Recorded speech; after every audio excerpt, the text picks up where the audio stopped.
இயேசு கிறிஸ்துவின் வாழ்க்கையை குறித்து பார்க்கிற லூக்கா 21:37 அவர் பகற்காலங்களில் தேவ ஆலயத்தில் உபதேசம் பண்ணி கொண்டிருந்த ராக்காலங்களில் வெளியே போய் ஒலிவ மலை எனப்பட்ட மலையிலே தங்கி வந்தார். ராக்காலம் எல்லாம் இயேசு எங்க தனித்திருந்தாரா?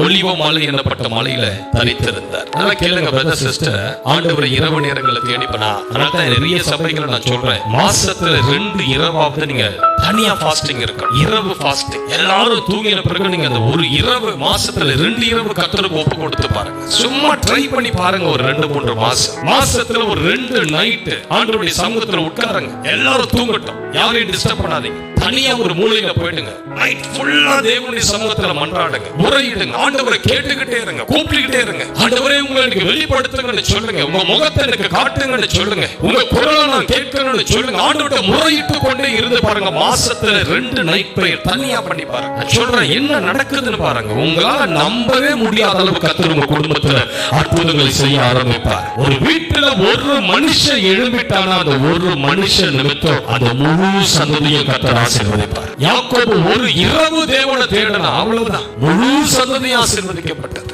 அவ்வளவு பேர் மேலேயும் கர்த்தருடைய கிருபை அலையலையாய் பாய்ந்தது. ஒரு மனுஷன் அவன் லைஃப் டைம்ல ஒரு இரவு தான் கர்த்தரை தேடினார். ஒரு இரவுல தேவன் அவன் பேரை மாற்றினார், வாக்குத்தத்தங்களை கொடுத்தார். அவனுக்கு எதிரிட்டு வந்த அவருடைய அண்ணனுடைய காரியங்களை கர்த்தர் மாற்றினார். சாபங்கள் ஆசீர்வாதமாய் திருப்பி போட்டார். ஒரு மனுஷன் வாழ்க்கையில ஒரே ஒரு இரவு தேவனோடு கூட போராடி ஜெபித்த அவனே கர்த்தர் ஆசீர்வதிப்பானா. மாசத்துல 2 இரவு நீங்கள் தேவனோடு தனித்திருப்பீர்கள், உங்களை தேவன் ஆசீர்வதிப்பது எவ்வளவு உறுதி.